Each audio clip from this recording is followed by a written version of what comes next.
Hey, hello. I want to start sharing with you. Welcome to my book club. I want to start sharing with you about Pre-Suasion, the most awesome book ever as of right now, by Robert Cialdini. Okay, so to explain what this book is about first, let's go back to this magnificent work from 30 years ago called Influence. This book is about what you can do to increase your persuasion power, to increase your chances of success in trying to influence somebody. One of the most well-known examples at the beginning of this book is about, for example, when you are at your copy machine, your Xerox machine, and you need to make a copy and there's a long line and you want to cut in line. If you say, hey, is it okay if I cut in front of you? Your chances of success are okay. But if you give a reason, hey, do you mind if I cut ahead of you? I need to make this meeting really quick. Then your chances of compliance from someone increase. But what stood out about this study is that it doesn't even matter what reason you give. Just the fact that you give a reason increases your chances of a yes from the other person. Even if you say, hey, is it okay if I cut in front of you because I need to make some copies? Which is like not even a persuasive reason, but just having that because wildly increases your chances of success. So this whole book tells you like all these tactics that you can include in your communication that draw people to comply with you, okay? This book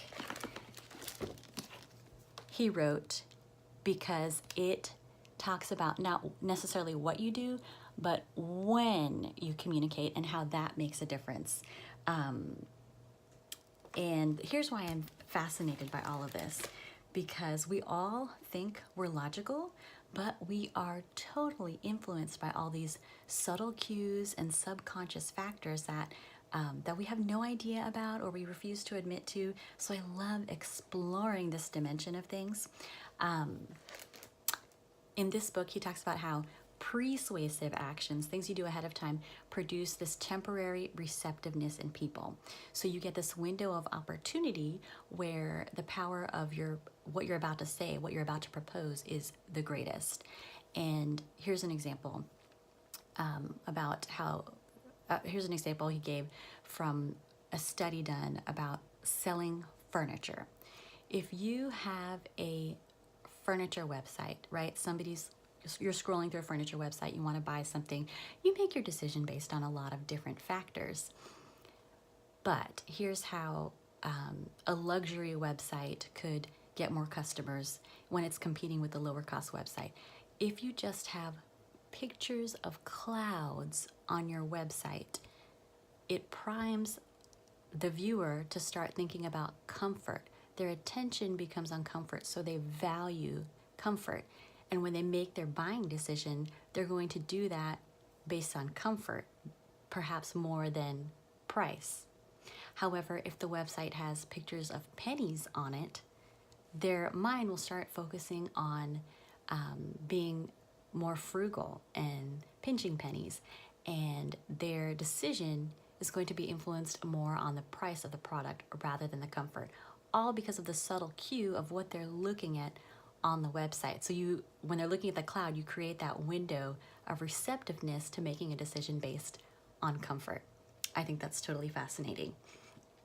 And so he gives this example about to show how what we give our attention to in a given moment is how we start to make our decisions. For example, he gave the example of the Iraq War. During the Iraq War, the government created a program that embedded journalists alongside soldiers so they could see the everyday happenings, everyday experiences of people in war. And naturally, that lent itself to a lot of great stories, front page stories on human interest stories, the life of a soldier, which people needed to know, and so people across the nation gave their attention to the soldiers and what life was like for them as they were fighting in this war. 71% of front page stories went to these human interest stories that were well crafted. The consequence of that is the attention went to those stories, which were very important, but there was less time for attention to the broader macro issues like the justification for the war, just kind of that zoomed out other side of things to think about. So the things that people look at, the things our eyes are looking at, our mind is focused on, is how we're going to base our decisions more than, kind of looking at the broad spectrum of every possible factor that can come into our decision. So, and there's so many other great, amazing examples of that, how what you look at a given moment is going to influence how you make your decision.